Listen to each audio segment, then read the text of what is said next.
In the last video, I dialed in by taste and on purpose without measuring. Then I put the thermocouple in, and setting 92 degrees on this machine doesn't mean your coffee brews at 92 degrees. And setting 95 makes it worse.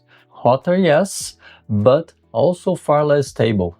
I measured it. The brew temperature depends on both the setting and how fast the water flows through the puck. Once you understand that relationship, dialing becomes much easier. If you've been around espresso forums for a while, you've probably seen the complaints about Thermoblock machines. Delonghi Dedica, Bravo Barista Express, even the Bravo Bambino, same complaint every time. Temperature's not high enough, sour shots. A thermoblock is a block of metal with internal tubes. Water flows through those tubes and picks up heat from the metal. The problem is that the metal block can only transfer heat at a fixed rate. If water flows fast, it exits cooler, it didn't spend enough time in contact with the block, and if the water flows slowly, it absorbs more heat and exits hotter. That alone would be manageable, but there's a second variable that makes it more complicated: the temperature setting itself. Set this temperature to 95 and the swings get bigger.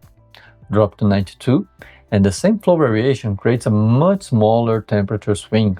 I don't have a clean explanation for why the setting itself changed the size of the swing, but I think at higher settings the Thermoblock draws more power to maintain the temperature, and when water slows down, that extra heat goes straight into the water and pushes it well beyond target. Here are the numbers. At 95 degrees, with a regular flow around 30 grams in 20 seconds, the temperature started at 91.5 degrees and climbed to 104.7 by the end of the extraction. 13 degrees of variation, already more than I want to see. Then I ground finer, same setting, 30 grams now taking 33 seconds, the peak temperature 114 degrees, 21 degrees of variation with a peak I wouldn't recommend. Now at 90 degrees with the same fine grind, it started at 86.3, peaked at 94.7 and settled around 91.5 at the 30 seconds mark, 8 degrees of variation. The starting point is cold and it overshoots in the middle, but the overall curve is manageable. Grinding coarser at 90 degrees, using the Click 18 on my stepless grinder, the machine started at 78 degrees. Took 19 seconds to reach target temperature and peaked at 92.9 with 15 degrees of total variation. This is probably the most common scenario where people end up with sour cups. I picked 92 by taste before I measured anything, and the data backed it up afterward. Smaller swings than 95 and more consistency than 90 at the same grind settings. And that's why I still recommend the 92 degrees that I found in the first video. One more observation: at 95 degrees, for some reason it was destroying my puck. I'm not sure why. I can speculate that it's the high temperature in a high pressure environment expanding the water into steam when it goes to the lower pressure chamber, but it's just a guess. Long story short, my recommendation is don't obsess over the raw numbers. Dial in by taste first. That's what matters most, and trust your perceptions. Practice it, improve them. That's what is gonna make the most impact in your cup in the end. This machine surprised me with how it handles pre-infusion. Most machines run the pump for a few seconds, stop, then resume. This one works in a way I hadn't seen before. When I first heard it running, I found the noise weird. It cuts the pump on and off 3 times per second. For a 5-second setting, that's 16 pump cycles before extraction starts, and for 10 seconds, 32 cycles. The effect is roughly a 50% reduction in flow, and as a consequence, lower pressure during pre-infusion, and achieved entirely in software. I tested 0, 5, and 10 seconds. My preference is 5 seconds. In my experience, it reduces channeling and gives a more even extraction. 10 seconds was just too long for my taste. It was getting more bitter in my perception, so that's my setting. Another thing that I miss, the machine doesn't let you set an automatic pause between pre-infusion and extraction, but you can do it manually. Set pre-infusion to 0, press brew to start, press it again to stop, wait 5 or 10 seconds, then press once more to resume. In this mode, the pump runs at full power from start. It's useful for a sour shot or a very fresh roast with a lot of CO2 still in the beans. And here my recommendation is start with 5 seconds and compare it to no pre-infusion. If your shots are channeling or finishing unevenly, try 10 seconds. And if you're still getting sourness after dialing in the grind, try the manual bloom. Instead of thinking about grind size in clicks or arbitrary numbers, try thinking in flow rate. How fast is water moving through the puck in grams per second? For this machine, I would aim between 1 and 1.5 grams per second on average. If you prefer more traditional espressos, you will probably grind closer to the 1 gram per second and extracting the 37 grams in 37 seconds.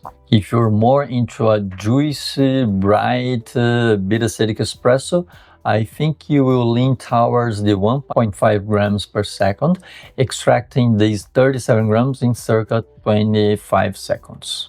My best shots with Ethiopian and Colombian coffees were extracting 37 to 39 grams in 20 to 25 seconds with 14.5 to 15.5 grams in. And I was extracting on the faster side because I prefer fruity espressos.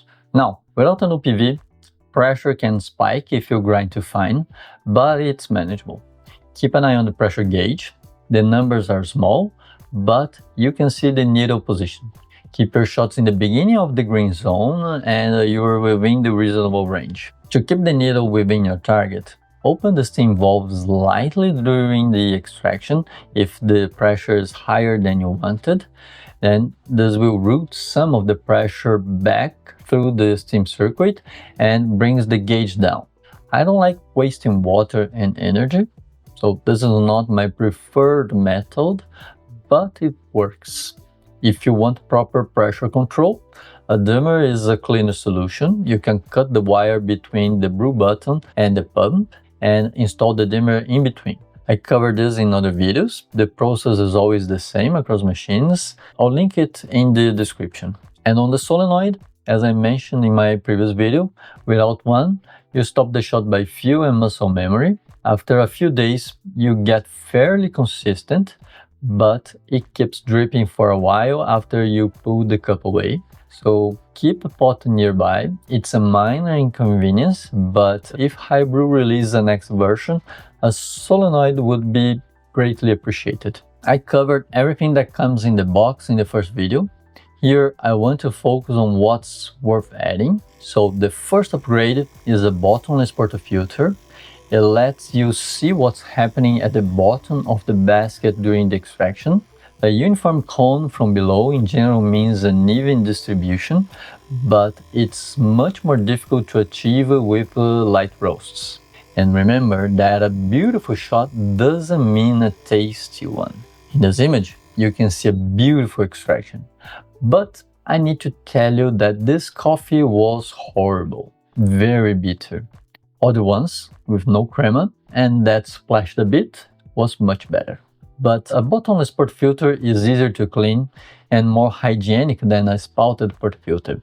You can fit taller baskets for higher doses, and I like to see the extraction. It's part of my relaxing moment when I'm pulling my espresso. For this machine, you need 51mm with 3 ears. There are cheap options on AliExpress. The issue is that some have thicker ears that won't properly engage the group head or will be twisted, and it's annoying for some people. You would have to file them down or return the product and try with another vendor.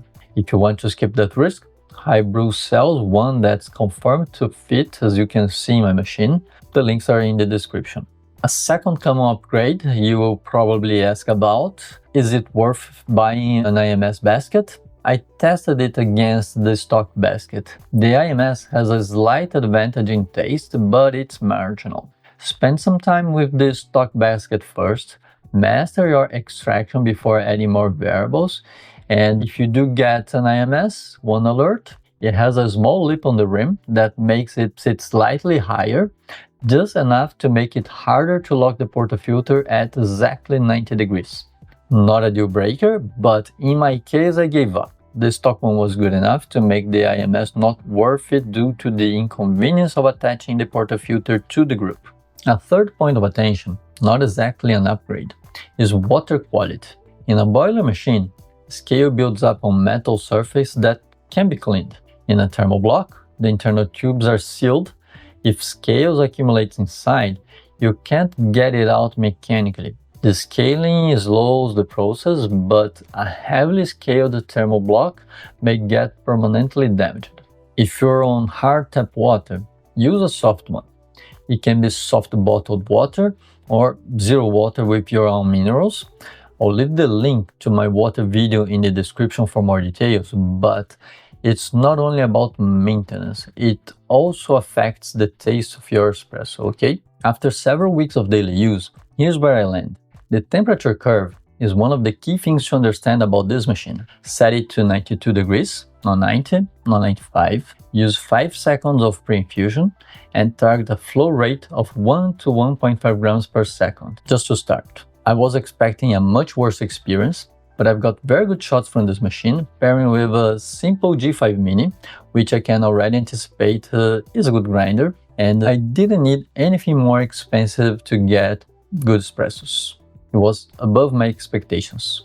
The only things I missed that I believe at a small cost but bring real benefits are a solenoid valve and an OPV. I understand that Hibrew tried to pack as many features as possible within the price of a Dedica, but I would be happy to pay $20 to $30 more for an OPV and a solenoid valve, and I think you would as well, right? Tell me in the comments if you think it's frills or real benefit for $30. But to get the most out of this machine, you do need some basic skills: tweaking temperature, pre-infusion, ratio, grind size. But in my opinion, anyone can pull good shots from it, even with light roasts.